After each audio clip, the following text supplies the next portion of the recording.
Hey there, Immortal Scientist Stefan here with the test results for Massive Chalice.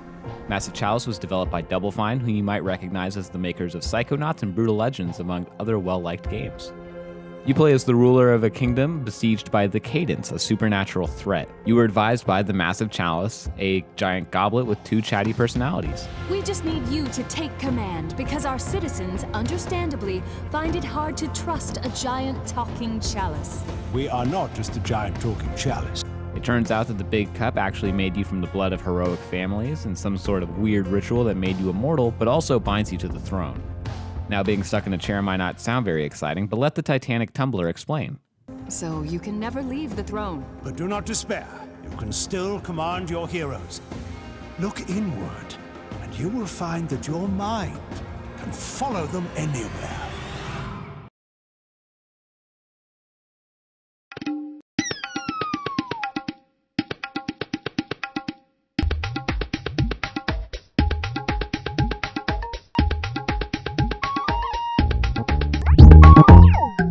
Now, those heroic families I mentioned earlier are the crux to the story. You get to have 5 houses in your vanguard, and there's a literal ton of them to choose from, each with their own names and mottos, both serious and goofy depending on your style, but they still have 2 walkers and 2 Wallaces, so take that overwhelming looking list with a grain of salt. I know you can only have so many names like Baltocles and Exelian, but come on. It's also a bit of a bummer that you can't create family lines, so I feel like that would add a lot of attachment to your heroes. Instead, we get Asbut and Envelope Bedorkington of Snackhold Keep. The gameplay in Massive Chalice breaks down into 2 parts: tactical combat sequences and strategic map sections. The combat gameplay is very similar to XCOM if you're familiar with that franchise.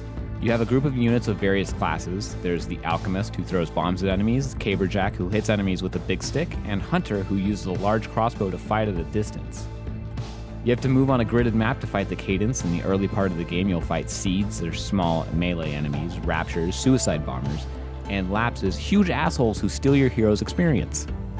Each unit on the map can only move and attack a set number of spaces on the grid, so where you place somebody is pretty critical. The rest of the game takes place on the world map. Here you manage your kingdom by building forts and research temples, devoting time to researching upgrades for your soldiers, or responding to the requests of the people. Once you build a fort, you're able to give it to 2 of the heroes in your army to rule over. Marrying heroes forces them to retire from the war effort, meaning you could no longer use them in combat, but they will start producing heirs who will join your army once they turn 15. This creates a really interesting choice. Do you retire strong heroes for strong children, or average heroes that you can spare from the war effort so you can maintain a strong standing army right now? Strength isn't the only thing you'll have to consider though. You'll also need to watch out for each hero's fertility, which dictates their rate of baby making. On top of that, each hero has several personality and physical traits that can be passed down. Install a dumb ruler with asthma, and you can get a whole line of idiots who can't sprint. Thirdly, you have to take into account each character's class. Those classes I mentioned earlier, Alchemist, Caberjack, and Hunter, can each be hybridized with each other, and then those hybrids can be hybridized again, meaning there's 9 total classes you can actually end up with by the end of the game. Outside of this, you can spend your years researching weapons and armors for your soldiers, better preparing them for the increasingly challenging fights they'll face. As you may have noticed, everything that I've mentioned so far in this mode takes years to finish. It's actually one of the cooler things in this game. At the top of the screen, there's an ever-rolling timeline of events. Every few years, you'll deal with heroes dying of old age and new heroes being born to replace them. Every handful of years, you'll get another Cadence attack, which brings you back into the combat missions. The Cadence will actually attack 2 provinces each time, and you can only defend 1. Leave a province undefended 3 times, and you lose it forever. All of this might seem daunting, but it's made pretty manageable since you can pause the action at any time to reevaluate your strategy. I may have sounded pretty enthusiastic about this game so far, so allow me to point out all its flaws so I can knock it down a few pegs. First off is the controls. They're just not precise enough. The cursor loves to bounce back and forth between 2 adjacent tiles if you're anywhere near the edge of one.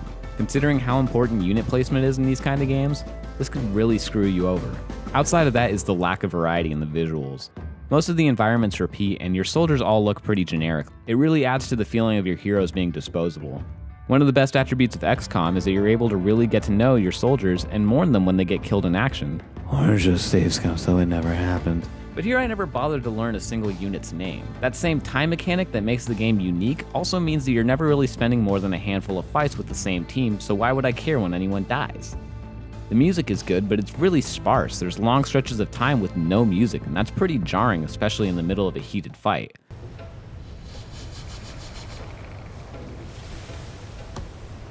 Also, the Fucking level down, ghosts! fucking really? You know what people love in games? Losing forward progress. Great! Great! Overall, I really like this game, even if I just spent the last few minutes shitting on it. It's better than Sweet Lily Dreams, of course, and I'd go as far as to say it's better than Stealth Inc. 2. I'd say that Bully is a better game overall. With that in mind, Massive Chalice is taking the 3rd place of best game of all time. Come back next time and see if Dishonored can beat Massive Chalice in their bracket matchup. The combat gameplay is very similar to XCOM if you're familiar with that franchise. Franchise? French eyes? The combat game... Fucking Jesus. Check my big cup. Double up, heavyweight size. Fill them up and guzzle till you're satisfied. Big and wide, 10 feet high, 1.8, and I'm feeling right. Yeah, we stack them up high. Take them on a drive.